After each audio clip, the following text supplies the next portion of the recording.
دنیا میں انسان گزرتے ہیں، بڑی بڑی محفلیں ہوتی ہیں، بڑے بڑے انسان گزرے ہوں گے، بادشاہ گزرے ہوں گے، لیکن ان کی اگر حیات پہ کوئی لکھے گا تو ان کے بعد لکھے گا.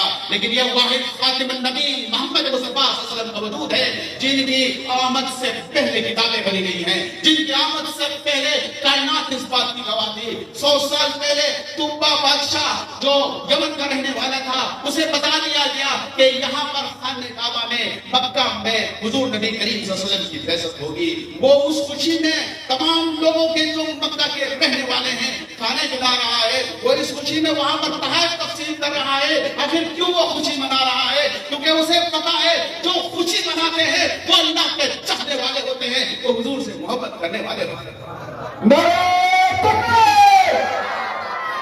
اسی طرح اگر ہم دیکھیں حضور کی آمد ہو چکی ہے، حضور 12 سال کے ہیں. ایک ایک کتاب میں آپ کا ایک ایک لمحہ لکھا ہوا ہے. آپ تجارت پہ جا رہے ہیں. ایک یہودی عالم جو بحیرہ نام کا ہے، بہت بڑا عالم تھا اپنے وقت کا، وہ انتظار میں ہے، سالوں سال سے انتظار میں ہے کہ ایک درخت ہے، اس درخت کے نیچے وہ نبی آ کے بیٹھے گا، جو اس درخت کے نیچے بیٹھے گا وہ وقت کا رہبر ہوگا، جو تمام انسانیت کے لیے ہوگا. وہ انتظار میں ہے. ایک مرتبہ تو حضور نبی کریم صلی اللہ علیہ وسلم اس قافلے کے ساتھ آ کر وہاں قیام کر رہے ہیں. وہ آ کے سارے قافلے کو بول رہا ہے کہ آج میری طرف سے تمہارے سب کے لیے دعوت ہے، اور میں نے تمہیں لیے انتظام کیا ہوا ہے، کیونکہ حضور کی آمد پہ جتنا آپ لٹا سکتے ہو اتنی آپ کی کامیابی ہے. اس یہودی کو پتا تھا وہ کیا کر رہا ہے، سب کے لیے کھانے دے رہا ہے، سب کو تحائف دے رہا ہے.